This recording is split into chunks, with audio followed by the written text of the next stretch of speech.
Today we're going over 5 essential techniques for watercolor painting beginners. Welcome to the Wandering Watercolor. Let's paint. Okay, so this is a basic drawing that I made. This is 140 pound cold pressed watercolor paper, and this is primarily wood pulp and 10% cotton. But if you have watercolor paper that's at least 140 pound, it'll be just fine. This is the paint set that I'm using, and I like this paint set because pretty much anybody can find this one. It's called the Prang 8-color semi-moist watercolor paint, and it's only like $5 a piece. And then we have a place to mix up our colors, a brush, any brush works. And so the first technique that we're going over is grading a wash. And then there's 2 types of washes. There's a flat wash and a loose wash. So I'm gonna go ahead and just grab some, we'll get some green. A flat wash is basically where you're just filling in the color as if you're using a marker, and it's meant to just cover the area. And you're not going for any shading, you're not doing any textures, you're literally just blocking in the area. And it's called flat because it looks very flat. It's like literally just a shape of color. And that's pretty much it for that. I'll get back to that, but next we'll do the loose wash. And basically what that is, let's say we use some brown. And for that one, all we're doing is we're very loosely just filling in the color, not worried about going inside or outside of the space or the object. And actually we're intentionally making it a lot more splattered, a lot more expressive. You know, that's pretty much it. And you can also play around with just layering in some shadows. Like let's say if the light's coming from this way and I want to add some shading, I'm intentionally letting it run through and blend out. I might add some more water, but that's pretty much it.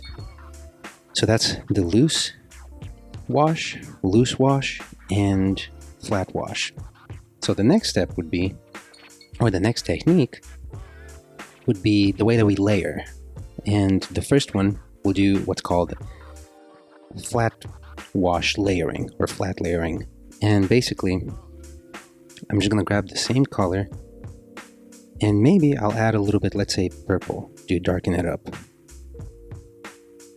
And I'm applying the same exact type of layer, but the idea behind it is we can structure the shadow this way. So this is a flat wash, but building up the shadow. So it's the same exact technique as the layer beneath it, but we're just blocking out a color. And we can actually apply this for the shadows on the ground, not just the object. Like let's say if the light's coming straight from this way, then we can just go ahead and just do a little bit like this, and then just cut out a shape for the shadow. But again, I'm not trying to be very expressive. It's just literally just blocking out the colors. So there's that one. Now if we go back to this one, we'll go ahead and we'll get some more brown and maybe a little bit of purple. I like using purple as a color to add to shadows because it's kind of neutral. It pretty much works with all colors.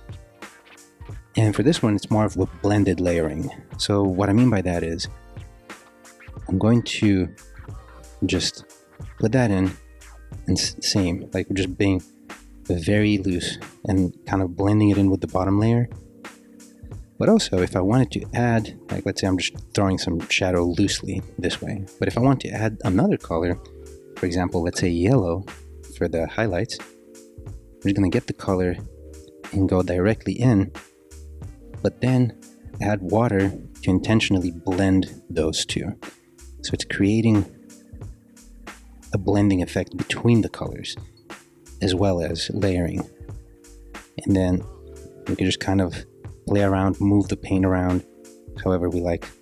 And you can kind of see this is very structured and this is very loose and expressive. So next we'll work on creating gradients.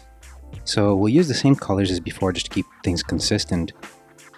But a gradient is when you're drawing and lightening the color as you draw it out. So for example, let's say again, we'll keep in mind that the lighter side is this side, and then we're going to lay in the color. I'm being a little more loose here because the emphasis is on the technique, not so much on blocking it in. Okay, and then I get a bunch of water on my brush, and what I'm doing is I'm putting some water next to the paint, and then I'm just kind of pushing some of it out. So you can see how it draws it out. And then rinsing off my brush, and then moving the paint around, you can see how it starts off much darker here, and it slowly transitions into being lighter on this side. And I can always pick up some extra color with my dry brush. So it's just fading it out basically. And then the next technique would be blended gradients. So what does that mean? So if we go ahead and we just throw in a bunch of purple on this side, and again, I'm not really worried about being 100% accurate here. And then I get a bunch of yellow and just put that on this side.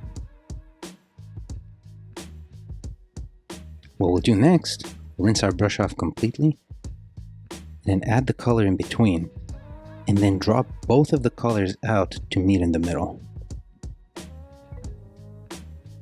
So you can see kind of how they're blending from one into the other. And you can always play around with moving the colors, drying off your brush, or adding more moisture in the brush to play around with moving the colors around. And that's kind of blending the gradients from one end to the other.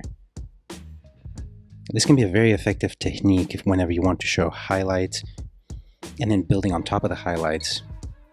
If you have more complex images, more complex structures, it works out really well. This is a good example of that. Obviously two different techniques, same exact drawing.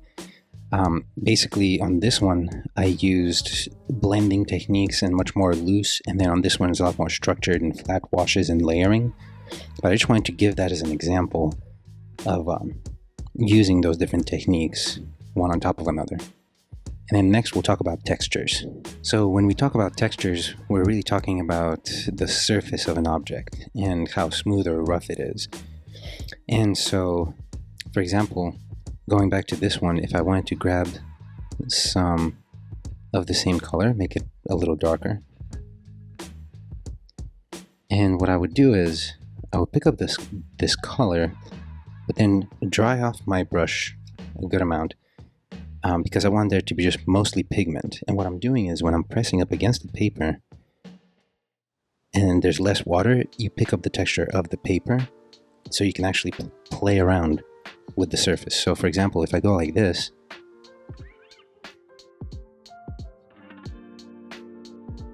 it shows that there's a texture to the box itself. It's more rough. It's not just a completely flat, shiny box. And you can do that with anything, really.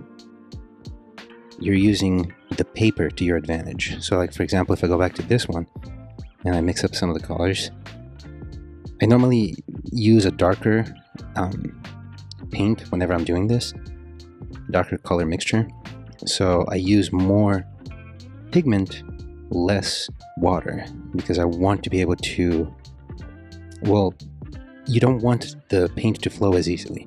I want to be able to pick up the texture underneath. So with this one, I'll go like this. So this one's still a little wet, which can also help out with the texture, make it a little more blended. And you can layer it. And you can also stipple it, meaning like you're just kind of going back and forth, like adding little dots like this,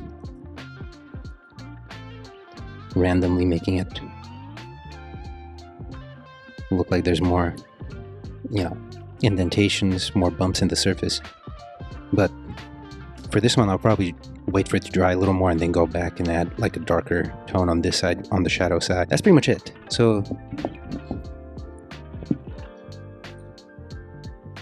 the techniques that we went over are flat wash, loose wash, flat layering, blended layering, gradients, then blending the gradients, and lastly, the textures.